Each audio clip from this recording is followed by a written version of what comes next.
She stood there in the downpour, silent as a prayer, barefoot in the mud where her childhood home used to stand, watching smoke curl up into the night. Everything she owned, gone.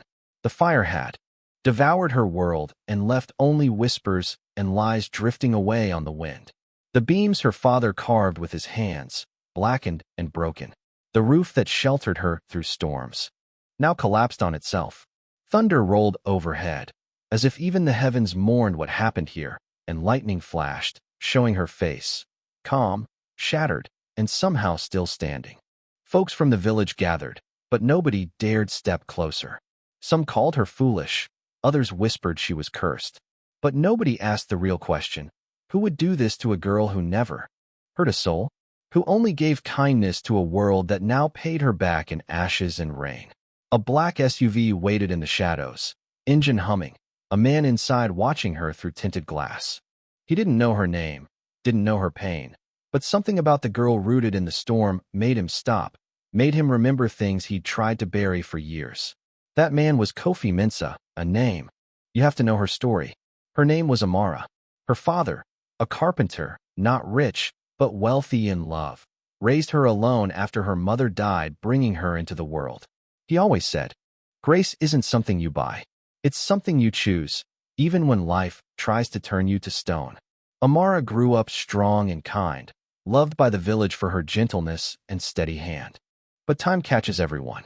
Her father slowed with sickness, fears settling into his bones. What would happen to his daughter if he died? He married a woman named Sekai, a widow with 2 daughters. Sekai saw what she wanted: a man with land, a gentle daughter to outmaneuver. She moved in, smiling sweetly, but the house chilled. Amara got less food, more chores, sharp words instead of kindness. Sekai never raised a hand, just chipped away at Amara's spirit, careful not to leave a mark anyone could see. One night, her father, sick and fading, made Amara promise never to lose her grace, no matter what storms came. 3 days later, he was gone. The village mourned, Sekai wept for show, and Amara faded to a shadow in her own home, obeying out of respect for her father's memory. An old village woman warned her, "Grace without boundaries is just suffering, child. Sometimes, you have to let go to survive." But Amara stayed silent, until Sekai gathered her daughters and whispered a plan. "She'll never leave on her own. We'll just take away her home, say it was an accident, and let the village pity us." The night the fire came, Amara barely escaped with her life. She staggered out, smoke in her lungs, the hut crumbling behind her. Villagers tried to help, but the fire was too strong, and Sekai stood there, expressionless, almost satisfied. In that moment, Amara understood. This wasn't fate or punishment. This was murder, plain and cold. When an elder offered her shelter, Sekai cut him off. "She can't stay in my house. She brings bad luck." No one stood up for Amara. She gathered what was left, her mother's scorched head wrap, and walked away in the rain, the village that raised her now silent. She collapsed on the roadside. Not defeated, just empty. Then headlights broke through the night. The SUV stopped, the window rolled down, and Kofi asked if she was hurt. "No, sir. Just lost." He saw something in her, recognition, maybe even kinship. He offered her warmth, a place to rest, and for the first time since the fire, someone treated her with simple respect. That night, in a small guest house room, Amara wept, not for what she lost, but for the girl who thought suffering was the price of love. By morning, she was changed, a woman with nothing left to lose, but dignity to reclaim. Kofi was waiting, handing her a bag with clothes and a note. Not charity, a loan between equals. She promised to repay him, and he smiled, hearing the steel in her words. In the city, Kofi found her work at Mama Zola's restaurant. Amara worked hard, never complained, saved every coin, learned the city's rhythms. Kofi checked on her, not as a rescuer, but as a witness to her rebirth. She repaid his loan down to the last coin, refusing anything less than honesty. 6 months later, the restaurant was hired to cater a gala for Kofi's foundation. Amara moved through the crowd unseen, but heard Kofi's speech, how he built schools to honor the village that raised him, not escape it. When their eyes met, it was as equals, not as broken and whole. But then chaos at the door. Sekai, her stepmother, barged in, hurling accusations. This girl's a thief. The room fell silent. Kofi stepped between them, defending Amara, laying out the truth for all to hear.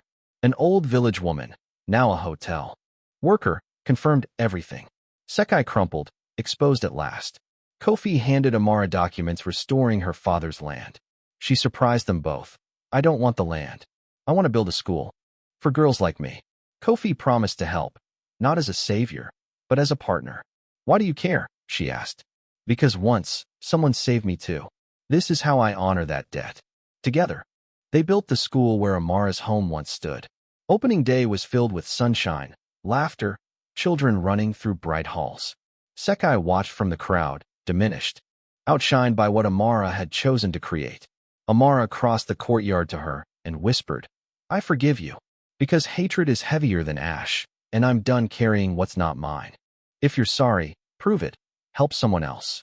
With time, even Sekai found some redemption, serving in the school, teaching kindness she'd learned too late. Amara and Kofi's partnership grew into love, real, slow, sunrise love. Their wedding was held in the village, a celebration of resurrection, not revenge. Amara taught girls that your start doesn't define your finish, that grace is stronger than cruelty, that fire can destroy or illuminate, depending on what you choose next. Their foundation built more schools, transformed more villages. The girl who rose from ashes became a woman who lit the way for others, who proved you can turn pain into purpose if you have the courage to walk forward, not back.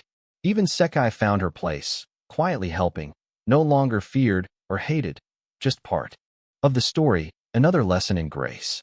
So if you've ever stood in the ruins, thinking you can't survive another day, remember Amara's journey.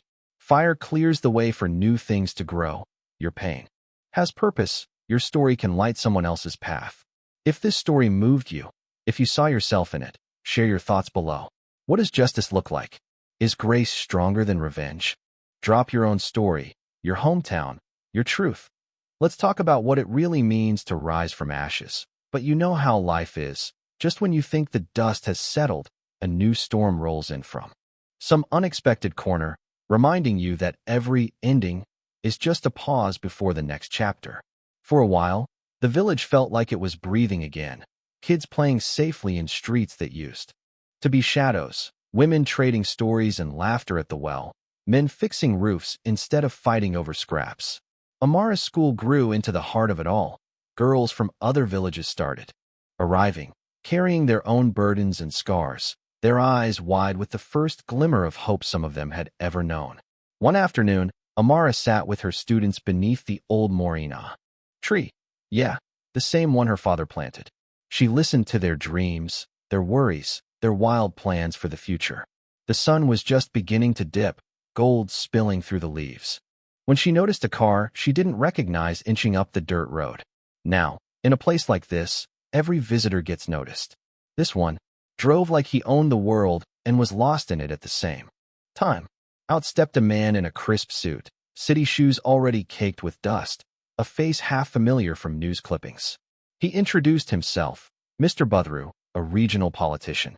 Smiling, charming, asking to tour the school. At first, he played it friendly, congratulating Amara on her remarkable achievement. But something in his handshake felt slippery. You know what I mean? That kind of handshake where you check if you still have all your fingers afterward. As they walked the grounds, his questions turned sharper. Who funded the school? Who owned the land? How was it managed? Did she have the proper paperwork for everything?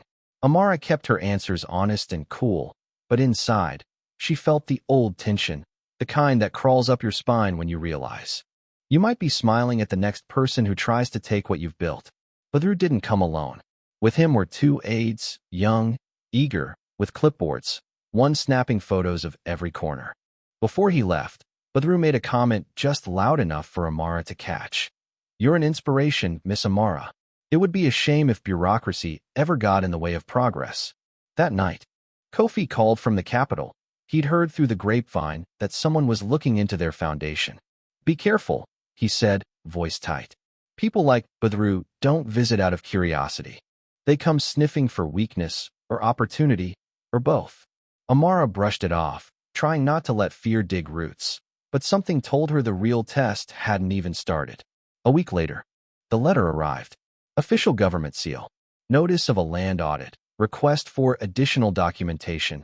Threats, thinly veiled, about zoning violations and tax records. If they couldn't provide every signature, every deed, every permit, the school could be shut down, the property seized for public use. Classic move, right? The oldest trick in the book. Amara spent sleepless nights, digging through files, retracing her father's old boundaries, searching for anything Sekai might have hidden or altered. The weight of the village pressed down on her. If she failed, it wouldn't just be her losing again. It'd be every girl who looked at the school as their last, best shot. But here's where the story takes a turn. Remember Sekai? The woman who burned her world to the ground? She'd been volunteering at the school, quiet and mostly invisible. But one evening she knocked on Amara's door with trembling hands and a bundle of old papers. "I never thought I'd give you this," she whispered. "But your father, he trusted me with it. It's the original deed, before I ever came into your lives." There it was, proof of rightful ownership, signed, sealed. Impossible to dispute. Amara hugged the document like it was a piece of her father's heart she'd thought lost forever. She looked at Sekai, really looked at her, and in her eyes saw something she never expected to find: regret, and maybe, just maybe, a flicker of redemption. The audit hearing was a showdown. Badru's people tried every trick, but with Kofi by her side and Sekai's document in hand, Amara shut down every accusation. Even the government lawyers couldn't argue with a deed that old and that clear. In front of the entire village, the auditor announced the land was indisputably hers, and the school would stay open. Badru stormed out, humiliated, his power, for once, useless against simple, stubborn truth. But before he left, he leaned in, voice low. "You got lucky. Not everyone does." Amara just smiled, tired but fierce. "Maybe you should try building something instead of taking it," she told him. "You might find it harder to burn down." Word spread like wildfire. How the woman who'd lost everything defended her home again, not with anger, but with paper and courage, and how even her worst enemy found a way to make things right. The villagers rallied around her like never before. For the first time, Amara realized her story wasn't just hers anymore. It belonged to everyone who needed hope, everyone who'd ever stood in the ashes and wondered if life could bloom again. The school grew, the foundation grew, and every year on the anniversary of the fire, Amara and Kofi opened the gates wide, welcoming anyone who needed a meal, a place to stay, or just a story that reminded them nothing is truly lost if you have the will to rebuild. Even Sekai found new purpose, teaching women skills she'd learned the hard way: how to survive, how to start over, how to forgive themselves as much as others. And if you think that's the end, think again. Because every year, more girls arrive, bringing new stories, new struggles, new fires to put out. Amara greets them all with the same words her father once whispered to her. Grace isn't about what happens to you. It's about what you do next. And every time she says it, she means it more. So, let me ask you, what would you have done in Amara's shoes? Would you have forgiven, or turned bitter? Could you have trusted again, or would you have built higher walls? Comment below, tell me your thoughts, your stories, where you're watching from, and what grace means to you. Because maybe, just maybe, your answer is the next chapter someone out there needs to hear.